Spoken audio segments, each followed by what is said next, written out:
Hello everyone, and welcome once again to Caleb Likes Metal. Today we have part 3 of my top 30 favorite albums of the 2020s so far. If you've missed the last two parts, those are on my channel, you can watch them. And in this video, the first video we went over 30 through 21, second video we went through 20 through 11. Now is the top 10, my top 10 favorite albums of 2020 through 2024. Not a whole lot to say here in this intro, hope you guys enjoy. At number 10, we have my number 3 ranked album from 2024, which is actually an EP, which is Disembodied Tyrant and Synestia's The Poetic Edda EP. Yet another EP here, and the only example of a collaborative release in this list. I've been a fan of Disembodied Tyrant for a few years now and discovered Synestia through this EP, and the combination of these two bands is just fantastic. And I just have to say, both of these bands are absolutely amazing, and you need to go check them out if you're into modern deathcore. Disembodied Tyrant especially, I think, is one of the most exciting up-and-coming bands in modern deathcore, and Synestia, even though I don't like them maybe quite as much as Disembodied Tyrant, is still an amazing band. And you should go check both of these guys out because they are super talented bands. This EP is full of awesome riffs, excellent orchestration, and great vocal performances. All 4 songs carry similar qualities, but all have unique aspects to them, which I appreciate. My favorite here is probably the opener, Death Empress, which has some of my favorite riffs and an excellent breakdown to end the song. The title track brings in some black metal elements, which I love, and has some fun interplay between the guitars and orchestra. I also have to shout out Winter, which, while probably my least favorite track here, is extremely cool for being a deathcore cover of Vivaldi. This EP really blew up last year, and for good reason. It is incredibly awesome. Then at number 9, we have Take Me Back to Eden by Sleep Token, which is my number 4 ranked album from 2023. I first heard of Sleep Token a few years back, and after listening to their debut album, figured they were cool but not for me. With this album, however, they finally clicked. Because I had listened to Sundowning a while back, and I thought it was good, didn't quite love it, but I thought it was interesting, and I've always kind of kept an eye on Sleep Token ever since then. And then something about Take Me Back to Eden just really worked for me, and I don't love every single song on it, but something about it, like I just kept coming back to it over and over again, and several songs from it just kept being ones that I would regularly listen to. And I think that this band is really something special, and I'm really happy to see the kind of success that they've been having. This album's chock full of variety and excellent performances across the board, delivering a sound that is unlike anything else I've listened to the point that I'd consider this a borderline prog album. Most of my favorite songs here come towards the end of the album, with the trio of Rain, Take Me Back to Eden, and Euclid making for an incredible finale. Other songs here are great too. Chokehold is a fantastic opener, and Ascensionism and The Apparition are both gorgeous songs that really show the band's versatility and songwriting prowess. Tracks like The Summoning, DYWTYLM, and Are You Really Okay provide some variety and add very unique elements from the rest of the album. I know plenty of people don't get the hype, especially given how suddenly they got big, but I think it's well deserved considering the quality of the music and how hard these guys have worked to get here. Number 8 is going to be Lorna Shore's Pain Remains, my number 2 ranked album from 2022.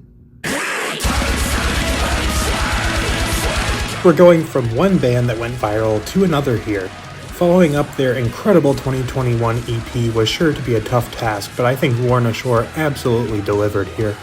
This album's full of fast yet melodic riffs, heavy breakdowns that have become a part of their signature sound, and symphonic elements that add a lot of extra atmosphere and depth to the music. Every song here is a banger. Opener, Welcome Home, O Sleeping Dreamer, is a dark and very dynamic song which really shows the band's blackened influences. Into the Earth is similarly dark and relentlessly heavy, while Sun Eater is a bit more uplifting and epic, and Cursed to Die feels more straightforward and perhaps a bit melancholy. Soulless Existence, a personal favorite, brings that emotional side to the forefront with one of the most melodic songs in the album. Apotheosis and Wrath call back to the feel of the earlier songs on the album with a much darker sound. The closing 3-parter and title track is without a doubt the magnum opus of this album. With a lot of emotional punch, fantastic vocals, and amazing melodic leads and guitar solos, this song is easily my favorite on the album despite its length. An excellent album overall, which more than deserves its spot in my top 10. For number 7, we have my number 3 ranked album from 2023, which is by Woebather, and the album is Oh Aklis, Please Love Me Once More. Probably the most underground release on this list, this depressive black metal album is comprised of 4 lengthy songs that really take the listener on a journey. The album is full of amazing melodies, a thick and melancholic atmosphere, and production that is somewhat abrasive but really works for me. The album shifts between excellent black metal and more atmospheric sections that really give it a nice sense of dynamism and variety, with the atmospheric sections creating beautiful soundscapes that add tremendously to the experience. Depressive black metal can sometimes come across as a bit edgy and overt for some. However, this is a great example of this genre done right. And like I said, this is probably the most underground release that's on my list. I think this band only has a few thousand listeners on Spotify.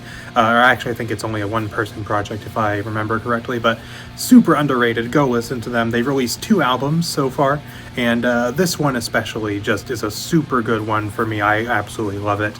It is extremely impactful, emotionally evocative, and beautifully executed. Number 6 is going to be my second ranked album for 2023, which I'm going to try to say correctly, which is going to be Zweiglicht by Mental Cruelty.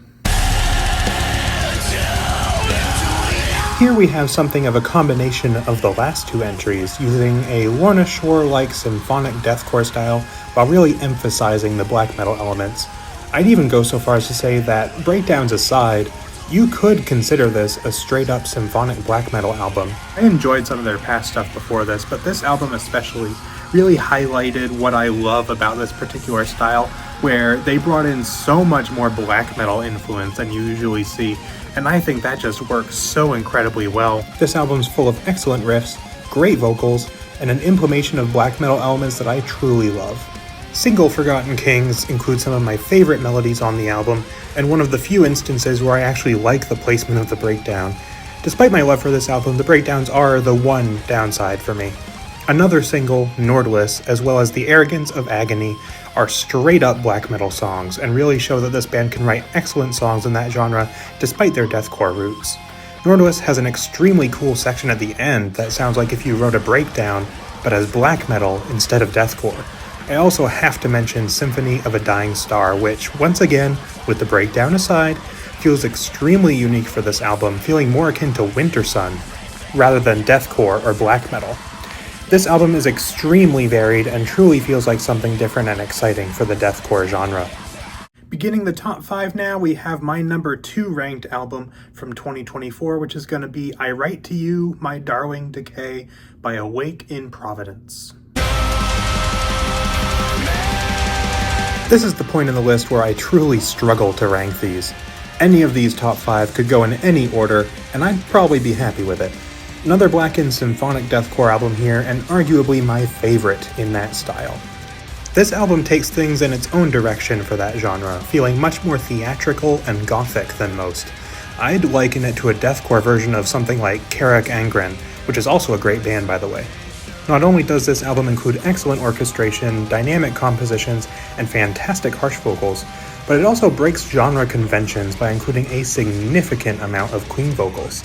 These include the traditional male clean vocals you'll find in a lot of metal, but also further this album's originality by implementing female operatic vocals that add a ton to the atmosphere. This band has been, with this album, doing something really interesting with deathcore that I would love to see more bands do, where they are actually really pushing the genre and really kind of implementing a lot of different ideas into it. Takes more influence from, like I said, bands possibly like Carrick Angren or even Cradle of Filth or things like that, where they're bringing in all these different vocal influences and super high orchestration and unique song structures and all kinds of stuff like that. It's really, really cool. I really love what they're doing. Openers The Maddening and Mournful Benediction begin the album with a strong sense of dark, gothic atmosphere and showcase everything this album does well. And Through the Fog She Spoke may include more cleans than screams, and carries with it a feeling of gloom that I love. The title track is possibly my favorite, with some excellent guitar melodies and great vocals, and the orchestration lending it a feeling of epic yet melancholy atmosphere. Just a brilliant album that takes symphonic deathcore in a wholly unique direction that I absolutely adore. At number 4, we have my number 1 ranked album from 2022, which is going to be Fit for a King's The Hell We Create. With all this more extreme metal in the list, it's been a bit since we've discussed some metalcore, which brings us to my favorite release of 2022. I've enjoyed Fit for a King for many years, truly growing to love them with Dark Skies, but this album is easily their best work in my opinion. And I've been listening to this band since Slave to Nothing came out or thereabouts, and I just think they've been getting better and better over time, and it's amazing to see them still putting out such quality music this much time later. And not only that, but I think being at the absolute top of their game. This album is a near perfect combination of modern and classic metalcore, which is an aspect of this band that I love in their current form. Songs like the title track, Sink Below, and Times Like This call back to the mid-2000s era of the genre, including heavy usage of melodic riffs and catchy choruses. These songs almost feel like they could have come from a classic Killswitch Engage album or something. Reaper and Eyes Roll Back bring the heaviness and almost border on deathcore at times, with Reaper featuring an extremely modern style breakdown and Eyes Roll Back being simple yet energetic and heavy. Closing tracks Fracture, personal favorite Reaching Out, and What You Left Behind end the album on a melodic, emotional note, showcasing Ryan Kirby's excellent Queen vocals, which just improve more and more with each album. This band has come a long way in the last decade and a half, and as far as I'm concerned, this album cements them as one of the all-time greats. At number 3, we have my number 1 ranked album from 2023, which is going to be Ashen by Humanity's Last Breath. It's been a bit since Humanity's Last Breath has shown up, but they return with a vengeance on this album. It features the sound you'd expect from the band, but further refines it with some inventive use of guitars and synths. This album is full of insane guitar riffs, excellent drumming, mind-bending song structures, and a thick sense of foreboding, apocalyptic atmosphere. Opener Blood Spilled really sets the tone with its brutally heavy riffs and punchy production, ending with an absolutely crushing breakdown. Follow-up Linger has one of my favorite choruses on the album and really builds that sense of doom that this album thrives on. The trio of Withering, Instill, and Labyrinthian is my favorite part of the album, with the first two making a great pairing of ominous atmosphere and Labyrinthian providing a more straightforward and traditional yet extremely brutal track. The back half of this album continues to do all these things exceptionally well, making for an incredible album. At number 2, we have my number 1 ranked album from 2024, which is going to be Assemble the Chariots' Unyielding Night. I wish I could give this album the number 1 spot, but that one just means a bit more to me personally. I had only barely heard of this band when I first listened to this album, and it absolutely blew me away and became arguably my favorite release of last year. This is an album that, when I was listening to it, the first song right away, not including the intro, the first song, which is Departure, I was listening to it and I was like, this album, even just did the first song, felt like it was made for me. Everything that I love, or a lot of things I love at least about metal, are just condensed into this album, and these guys deserve so much more love because they do amazing things on this album, amazing things on their past material. Definitely check them out if you haven't heard of them before, because I really hope these guys get big because they more than deserve it. This one is full of some quality symphonic melodic death metal. The vocals, while mostly focused on the low death growls, are extremely fitting and excellently done. The riffs are highly melodic and excellent, as is the drumming. The orchestration brings a truly epic feeling, and the bits of spoken word throughout the album add to the epic fantasy storytelling that this album has. Opener Departure starts the album on a thrilling note with fast blast beats, exciting orchestration, and an anthemic chorus. Admorian Monolith is a bit more moderately paced, but no less epic, with a catchy chorus and a rhythmic breakdown to end the song. Ephemeral Stream is a personal favorite, providing a fully orchestral track with some beautiful female vocals that give the album some room to breathe. Emancipation brings in an epic power metal style chorus with some Queen vocals as well, and the final 2 tracks, Galactic Order and Equinox, end the album on a huge and memorable note.